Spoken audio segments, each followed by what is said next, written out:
2005 বেগম খালেদা জিয়ার চীন সফর। ভারত কোনোভাবেই চাচ্ছিল না বাংলাদেশের সাথে বাইরের দেশগুলোর সুসম্পর্ক হোক।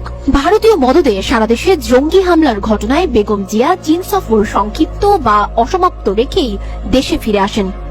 2024 জুলাই শেখ হাসিনা 5 বিলিয়ন বা 500 কোটি ডলারের জায়গায় মাত্র 14 কোটি ডলার প্রত্যাশা সেই সফরকে ব্যাপক সমালোচিত করে।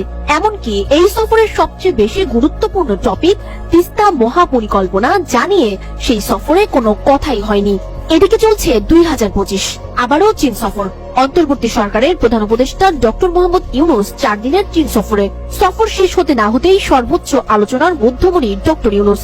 দম্ভ নেই চিৎকার চেঁচামেচি, ঢোল পিটিয়ে সর্বোচ্চ হাত ডাকো নেই।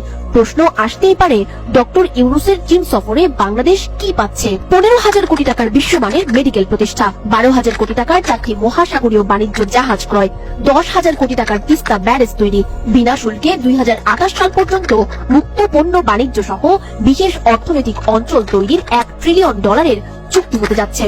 এরই মধ্যে বাংলাদেশের সবচেয়ে বড় সমস্যা রোহিঙ্গা প্রস্তাব জাতিসংঘে পাশ হয়েছে 140 দেশের প্রত্যক্ষ ভোটে, যেখানে কোনো দেশ বিপক্ষে ভোট দেয়নি। এখনো আরো কিছু আনুষ্ঠানিক প্রোগ্রাম বাকি। এতেই ডক্টর ইউনূসের যা অর্জন, ইতোপূর্বে বাংলাদেশের ইতিহাসে অন্য কোন রাষ্ট্রপ্রধান চীন থেকে দেশের জন্য এত বেশি অর্জন নিয়ে ফেরেনি। তাই বলাই যায় ডক্টর ইউনূসের চীন সফর বাংলাদেশের জন্য অত্যন্ত গুরুত্বপূর্ণ এবং সাফল্যমণ্ডিত।